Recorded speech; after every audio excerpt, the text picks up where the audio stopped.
লাইনগুলো কিভাবে দেবেন, এখানে প্রথমে যে লাইনটি দেখতে পাচ্ছেন এটা হলো ব্যাটারির লাইন, অর্থাৎ ব্যাটারির যে বাল্বটি এটা লাগানো আছে। ব্যাটারির লাইনটা কিন্তু এখানে লেখা আছে যে আউট প্লাস এবং আউট মাইনাস, এটা হলো ব্যাটারির বাল্বের লাইন। তারপর যে লাইনটি দেওয়া আছে দেখতে পাচ্ছেন এটা কারেন্টের লাইন, অর্থাৎ কারেন্টের যে বাল্বটা আপনি লাগাবেন এই বাল্বের লাইন। তার পাশে যে লাইনটি দেওয়া আছে এটা হলো 2 পিন, অর্থাৎ কারেন্টের সরাসরি 220 ভোল্ট যে লাইনটি এটা দেওয়া আছে। নেগেটিভ পজিটিভ এখানে কারেন্টের কোনো কিছু থাকে না, তো আপনারা চাইলে যেখানে লাগান না কেন কোনো সমস্যা হবে না।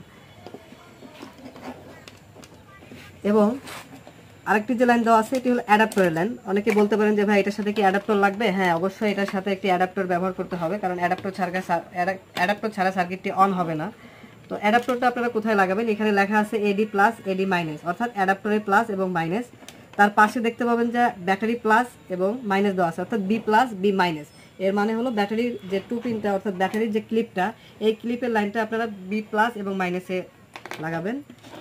সর্বশেষ যে দুইটা পিন দেওয়া আছে এটা হলো 12 ভোল্ট প্লাস, প্রথম যে পিন লেখা আছে ওখানে 12 ভোল্ট প্লাস এবং মাইনাস।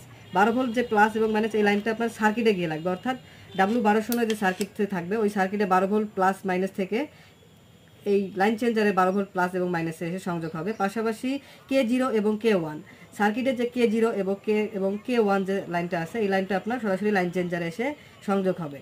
এভাবে যদি আপনারা সেটিং করেন তাহলে খুব সহজেই এবং সেটটা হয়ে যাবে। আরেকটি বিশেষ কথা যে আপনারা এটা যখন সেট করবেন অবশ্যই মনোযোগ সহকারে সেট করবেন, কারণ যদি আপনাদের লাইন সংযোগ কোনো কারণে ভুল হয়ে যায় তাহলে কিন্তু সমস্যা হতে পারে বা লাইন চেঞ্জারটি অথবা সার্কিটটি কেটে যেতে পারে।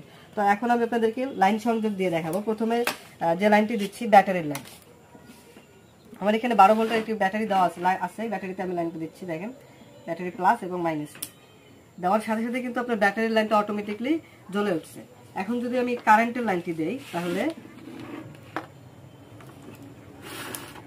দেখেন অটোমেটিকলি কিন্তু আপনার কারেন্টের ব্যাটারির লাইনটি বন্ধ হয়ে গেছে, এবং যখন কারেন্টের লাইনটি সংযোগ হয়ে গেছে অটোমেটিকলি আবার কারেন্টের যে বাল্বটি এটা জ্বলে উঠছে। তো এটা অটোমেটিকলি হবে, অর্থাৎ যদি আপনি লাইন সংযোগ করার পর ব্যাটারির লাইনটা ব্যাটারিতে লাগিয়ে রাখেন এবং কারেন্টের লাইনটি কারেন্টে লাগিয়ে রাখেন তাহলে কারেন্ট চলে গেলে এটা অটোমেটিকলি ব্যাটারিতে চলবে। সেক্ষেত্রে আপনাকে আলাদা কোনো লাইন সংযোগ দেওয়া লাগবে না, এটা একটি বিশেষ সুবিধা আছে। আবার যদি আমি লাইনটা খুলে দেই দেখেন অটোমেটিকলি কিন্তু ব্যাটারির লাইনটা সংযোগ পেয়ে গেছে। তো এটা আসলে সম্পূর্ণ অটোমেটিক। আরেকটি কথা অনেকে মনে করতে পারেন যে ভাই এটা দিয়ে কি ব্যাটারিটা চার্জ হবে কিনা, না এটা দিয়ে ব্যাটারি চার্জ হবে না, এটা ব্যাটারি চার্জের জন্য আলাদা আপনাকে ব্যবস্থা করতে হবে। তো যারা কম খরচের মধ্যে এ ধরনের এসিডিসি কন্ট্রোলার বা ইনকিউবেটর তৈরি করতে চান তাদের জন্য এই লাইন চেঞ্জারটি প্রয়োজন।